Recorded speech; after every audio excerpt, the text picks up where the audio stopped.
So, thank you, Sean. Thank you for all the work that you do. I broke out of Shawshank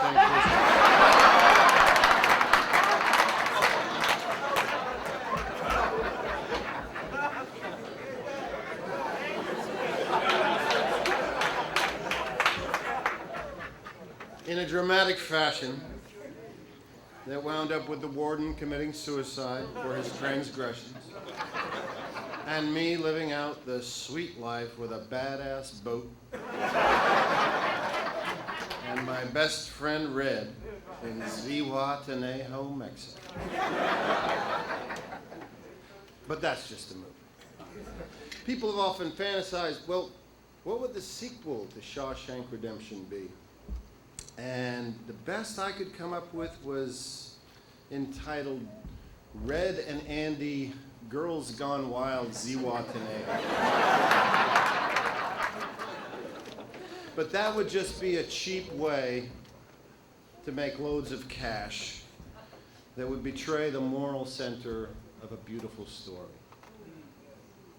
At the heart of Shawshank is the idea of hope.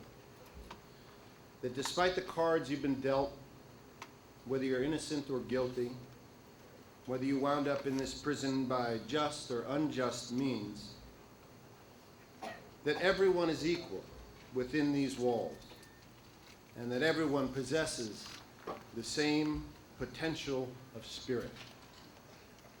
That all within these walls have lives to live, choices to make, love to give, and love to receive. That beyond the transgressions and the oppression of the incarcerated life, there's always the possibility of liberation and freedom. And that freedom doesn't come from prison breaks or drugs or idle fantasy, but from the transformative power of the mind, the transformative power of the written word.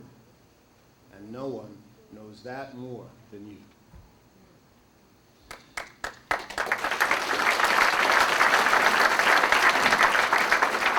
Now, I'm in the business of entertainment. I have seen many movies and I've read a lot of scripts that put forth the idea that what makes a character develop into a new layer of cool is a sexy car chase, a kick-ass fight scene, and scoring the hot chick. And believe me, I know, and I accept the responsibility of how that errant moral representation of reality may have affected your own lives.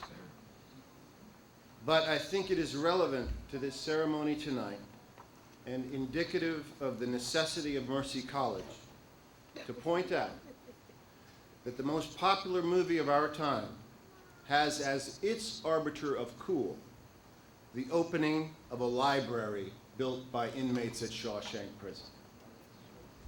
There is a beautiful heart in the United States. It strains against the noise of the reactionary voices that cheapen it.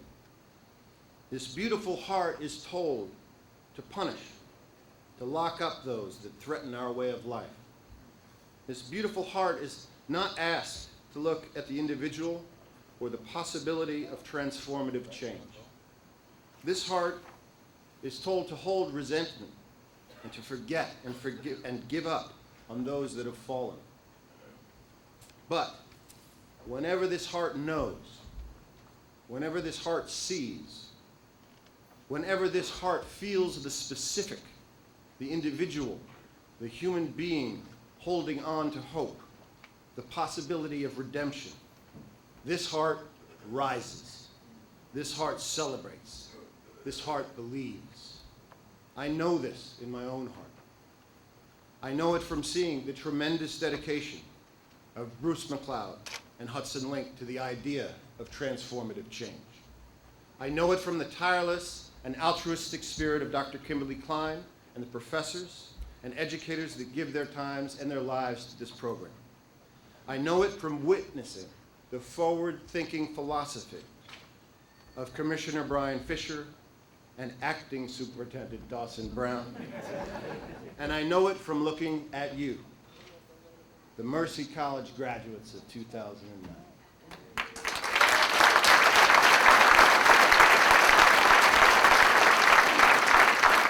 I also know that this beautiful heart exists in America at large because of my experience in the years after Shawshank Redemption was released. I can't tell you how many people have approached me in the last 14 years with a deep and profound appreciation of how Shawshank has affected their lives and changed their lives. They sometimes get the name wrong. I've heard how deeply moved they are by Scrimshaw reduction, how they just saw Shankshaw for the 20th time, or how their favorite movie of all time is the Shrimp Shack's redaction. That's true. But their sentiment is clear. There's something profoundly important about this movie to many people's lives. And I've been humbled by the response of the film, and I've been honored to hear people's reactions. But at first I couldn't figure out quite what it was that had touched this collective heart